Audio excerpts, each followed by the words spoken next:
The governor of Vermont, Phil Scott, now declaring an emergency. Several communities are almost completely cut off. Massive piles of mud, streets still filled with water. Some of the worst flooding in nearly 100 years.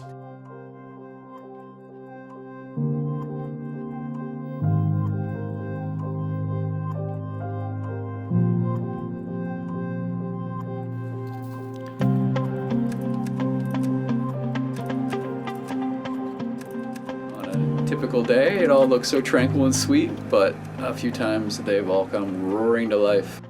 The Winooski watershed had severe problems flooding, especially downstream towards Montpelier and Barrie. A giant steel culvert crumpled like a kid's aluminum can. Water overruns, digs out roads, wreaking havoc on infrastructure. And so much water, river leaves its banks and it enters these huge floodplains.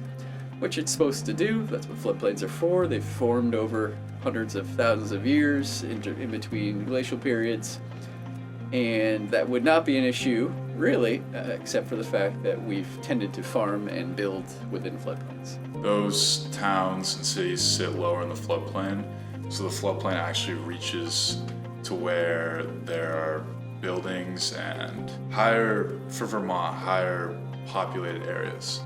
The fact that that water's draining through and picking up all of the detritus of modern life. Cigarette butts, oil slicks, brake dust, herbicides and pesticides.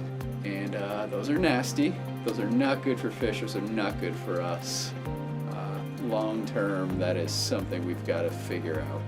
It's kind of surprising because when you drive through Montpelier and beyond to the headwaters of the Winooski, it's really nice up there. It's kind of hard to believe that it gets that bad coming through a couple not very big cities. The Fish and Wildlife Service is eager to help, like that's what they're for. Our whole summer was like about fixing culverts, rebuilding like collapsed roads, keeping our fisheries healthier and improving them for recreation and just overall environmental qualities.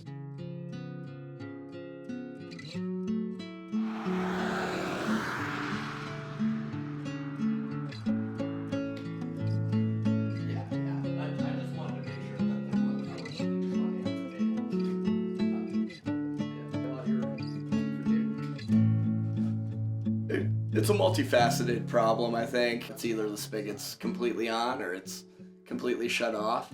It's a double-edged sword, so to speak.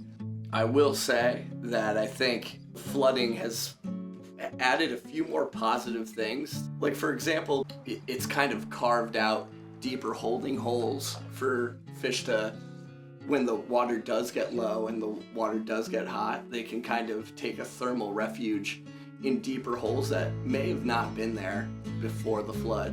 Now that being said, spots that used to be good are not anymore.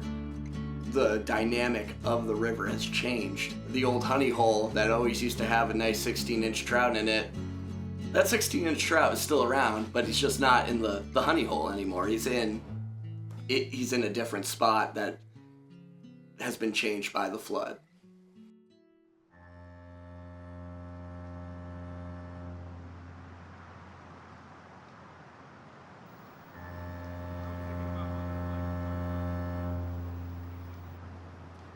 You can walk down on a hot summer day expecting to be able to jump into a place like North Beach in Burlington and find it closed due to cyanobacteria. Every year that the beaches are closed in Burlington because of algae blooms, the phosphorus getting into the water, we'd all like to hope it's becoming a little more intolerable. The riverbank is eroding as a result of agriculture. So you'd have like a flat farm field and then a super eroded riverbank. There's an excess nutrient runoff from these farms. These nutrients are just funneled into the Winooski River and then they are released north of Burlington. So they all come into this Winooski River watershed and then are dispersed north of Burlington.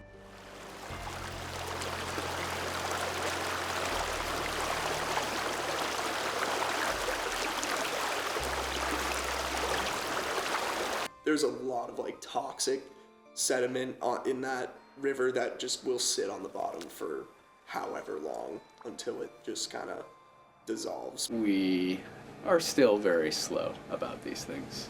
We probably continue to need more buy-in from some of the bigger landowners along rivers, which tend to be some of these last remaining large farms and farmers. The Northeast Organic Farming Associations, if you're adjacent to any sort of wetland or waterway, they make you map this flow accumulation so it can be indicative of where these nutrients were to filter and where their output is in these rivers. Is something not only in this region but throughout the country people have to work on and think about. Could get better fairly quickly if we did a more concerted effort to replant riparian areas on all of these stems.